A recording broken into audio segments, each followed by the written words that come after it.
Frank Barca. I've been involved in martial arts since I was 9, and since in 1979 I started, and right to this day, it's 38 years nearly completed. I've trained in all sorts of martial arts, from striking martial arts through the late 70s and 80s, right through to Muay Thai, Aikido, right through to classical martial arts as well, and right through to Brazilian Jiu-Jitsu, which I fell in love with. Especially in 2003, I was an Ironman triathlete, so I thought I've got to do something to really push myself now. I want to stay in shape and whatever. So, and the last frontier for me in martial arts was Brazilian Jiu-Jitsu, so I wanted to get my black belt in that. So I started the search there, and I got my blue belt in the gi, which is a uniform, martial arts uniform, in 2005, and then I found myself in LA unexpectedly, and I met Eddie Bravo, my teacher, and 3 years later, he approved my affiliation and approved me representing him in Australia, and I became the first black belt in the Southern Hemisphere directly under Eddie. And now I've established my own academy here in Melbourne, and I'm also a support system. I train other people to run businesses around Australia, so we have 4 official affiliate moons around Australia, and we have 3 in production as well, so hopefully in 2018 we'll have 6 around Australia, and these are fully fledged academies. They are all licensed and authentic individual business owners. So I go out there and help them not only with their martial arts skills and their development, but also their business skills and their business development as well.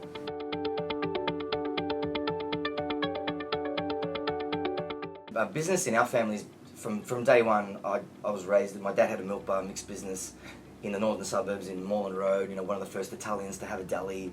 So I learned customer service from when I was a little boy, like tiny. And my dad always put money in my hands. He was very smart. So he made me count money, and he gave me a little bit of responsibility with carrying money and whatnot. So I was really excited about that. I liked it. I liked the feel of it. I liked it.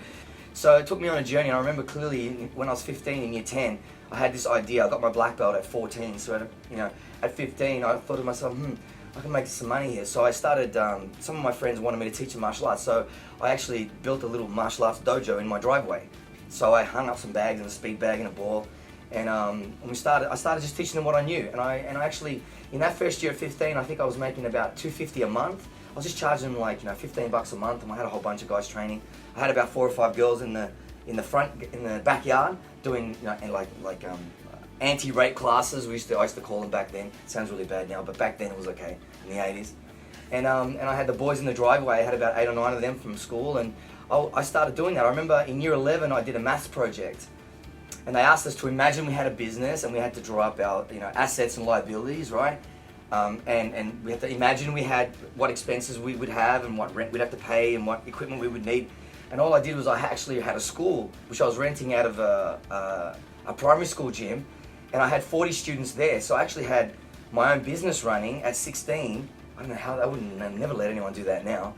And I actually did my maths assignment. I actually had cash and photos of my own rent lease, and actually photos of my equipment and my classes running. Like, I remember they contacted my, I think my mum at one stage just to verify, because I had a photo of about $1,000 cash in my hands, right? And I was only like 16 years old.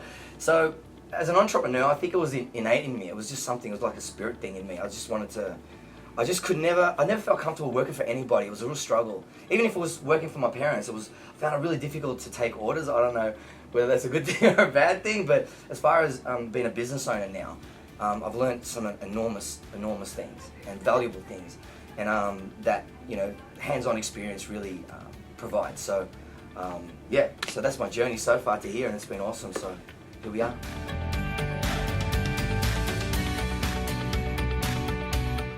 If I had to condense it into a short answer, this is the greatest formula that I've come up with in my head. And I haven't come up with it myself, but I've learned it, and how I keep using this concept, and I run this like a template every time I want to take on a new project. And basically I just named it like an acronym, like CNN, like CNN News. And it is the concept or the principle that I use is consistency. And for any budding up and coming upstarter, starting a new upstart and looking at doing something, number one, showing up physically every single day is super important. Super important, being in the best shape physically you can. So you have to put time into your body. It's very important for your nervous system. I find that as a martial artist, it's super important to be in the best shape you can, all the time. It's a discipline. So consistency is important to show up physically. Secondly, showing up mentally. Like showing up and being present is very, very important in business. In all areas of your life, but in business specifically as an entrepreneur, showing up, mentally is super important. And it's hard because you get tired, you get exhausted, overworked, stressed, deadlines, things that fall through, inconsistency in people, finding great people, all those things. Mentally, you got to show up. And that takes me to the last thing, which I think is the most important thing, that wraps it all up for me, and that is showing up spiritually, showing up with a deep, serious desire, that with a relationship that you've built with yourself, that you know you're destined for great things, and you have to make sure you keep that in mind, and that's what's going to keep everything together, because everything gets all squirrely sometimes. And remembering why you're doing what you're doing, and having that energy, you get an enormous energy from that belief, and I think it's very important. So showing up consistently, mentally, physically, and spiritually is the first key. Second key is having no doubt, meaning that I've tried to put myself in front of the greatest people I can possibly, that I can afford and that I can get to. And whether I was young and I didn't have access to going overseas and whatnot, or going to a Tony Robbins seminar or something like that, I just made sure I read. I was a student of the game all the time. I still am today. So it's very important that you get in front of someone, get the mentor, find the business coach, believe exactly that you are in the right hands, that they have the skills and offering you the right formula to get you to where you want to go. And completely believing it and having faith in it. That's very, very important. So having that plan and sticking to it. It doesn't have to be your plan, but if you agree that it's the plan, then it'll be 100% behind it. So I think that no doubt is a massive, massive concept in being a successful business owner. And the last thing is no compromise. That's the plan I agree on. I'm showing up every day in those three areas, being physical, mental, and spiritual, showing up, having no doubt that I have the right formula, and that I'm not going to mess with it. Like, I finally got the right algorithm down, I'm not going to mess with it. I'm going to believe in it, I'm going to be consistent with it, I'm going to keep running that template over, and I'm going to be able to evolve. I want to evolve it, but I don't want to mess with it. And I'll give you an example.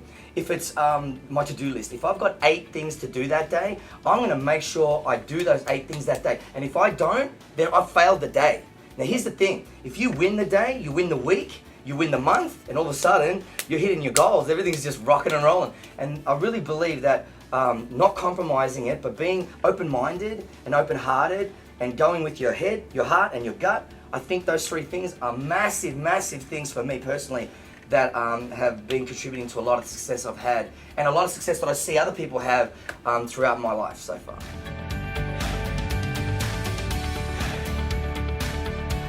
I fell in love with Jiu-Jitsu in 1993 when I saw Royce Gracie, the first Brazilian Jiu-Jitsu dude, go in the UFC and beat bigger, stronger opponents. And what that did, that brought home the effectiveness of all the different martial arts in the world that were on offer, and what really worked, and what, like the contenders from the pretenders. Because once we saw that, and I realized that, whoa, Brazilian Jiu-Jitsu, I'm like, damn, I'm a small person, I'm only 5'3", I weigh 66.6 kilos. So I realized that, hang on a second, I always had a problem with martial arts working against bigger, stronger people, standing up. I'm thinking, I'm only a small guy, and even a guy after 6 months training could kick me in the shoulder and would hurt my neck. How could I defeat that person? But in Jiu-Jitsu, when you get somebody on the ground, then it doesn't really matter. And I wanted to learn that. I was desperate to learn that. I just craved that ability to be able to defeat someone bigger and stronger than me. So in Jiu-Jitsu, that is the case. That is definitely the case. With hard training and an awesome preparation and with great skills, you can overcome larger and stronger and younger opponents than yourself. So that turned me on incredibly to Jiu-Jitsu. So I just began this quest, and I found Eddie in LA. I've been back 14 times in 11 years. So I started this journey, and I recommend everybody do Jiu-Jitsu. And here's the thing, I can really relate to kids because I'm small, and I can really relate to girls or females because they're small and light. And not weak, but as opposed to guys attacking you at 60, 70 kilos, being 48 kilogram female, it's really difficult. But in Jiu-Jitsu, you learn how to use that as an advantage through the 5 ancient machines, the sciences, through leverage. Overcoming strength with science was just a huge attraction for me. So if you're a kid, if you're small, if you're afraid and the world looks all big and scary for you, martial arts is one of those amazing things that can arm you with all those incredible skills, whether it's business, sport, or as a lifestyle, to really make you fly, to really give you the confidence. It's all about confidence for me. It's all about that. The skills come, but after that, what are you going to do after that? Once you got your skills, well, then you want to start building things. You want to create things. You want to bring people into that kind of bubble and show them that they can do the same, and they can be all they can be. So right across the board, Jiu-Jitsu is epic on a physical level, on a mental level, and on a soul-searching level. It's supreme for me. So 10th Planet Jiu-Jitsu was born in 2008. We're located in the northern suburbs at 190B Sussex Street in North Coburg. And we have a full-time martial arts academy there where we have kids classes, we have teens, we have beginners classes, we have advanced classes. We have classes available for professional MMA fighters, professional jiu-jitsu competitors, all levels from white belt all the way to black belt. We have professional instruction, a state-of-the-art facility. You can find me on Instagram at Frank Barca, 10th Planet for Life. You can find me on Facebook at Frank Barca, that's B-A-R-C-A. And our website is 10thplanet.com.au. And anything you need, just fill in the box provided with your email and I'll get back to you immediately with everything you need to get you started on your jiu-jitsu journey.